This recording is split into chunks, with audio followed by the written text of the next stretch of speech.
Finally 1915ல் Albert Einstein வேர்ல்ட்லே ஒரு revolution create பண்ணாரு. General theory of ரிலேட்டிவிட்டியை வச்சு. எதுக்காக அவர் கிரியேட் பண்ணாருன்னு தெரிஞ்சுக்காதவங்க பார்ட் 1 and 2 பார்த்துட்டு வாங்க. Welcome to space crunches of சீஸ்ட்ரக்.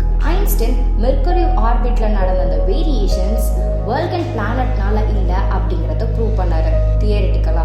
அது சன்னோட இன்டென்ஸ் கிராவிட்டி எஃபெக்ட்னால தான் நடந்துச்சுன்னு சொன்னாரு. ஐன்ஸ்டைனோட கால்குலேஷன் அக்யூரேட்டா மேட்ச் ஆனதுனால வல்கன் தியரியை ஒஃபிஷியலா க்ளோஸ் பண்ணிட்டாங்க. இந்த ஒரு இன்ஸ்டன்ட் ஆஸ்ட்ரானமிலே ஒரு பிக்கஸ்ட் பிளாஸ்டிக் மூமெண்டா இருந்துச்சுன்னு சொல்றாங்க. ஆனா வல்கனோட நேம் சர்வே ஆயிட்டு தான் இருந்துச்சு. எப்படின்னு கேட்டா ரோமன் கல்ச்சர்ல காட்ஸ் ஆஃப் ஃபயர் அப்படிங்கிற நேம்ல, also special in pop culture and Star Trek சீரீஸ்ல ஸ்போக்கோட ஹோம் பிளானட்டா வல்கன் இருந்துச்சு. So final answer is Vulcan never exist, just scientific mistake அப்படின்னு சொல்லலாம். மறக்காம லைக்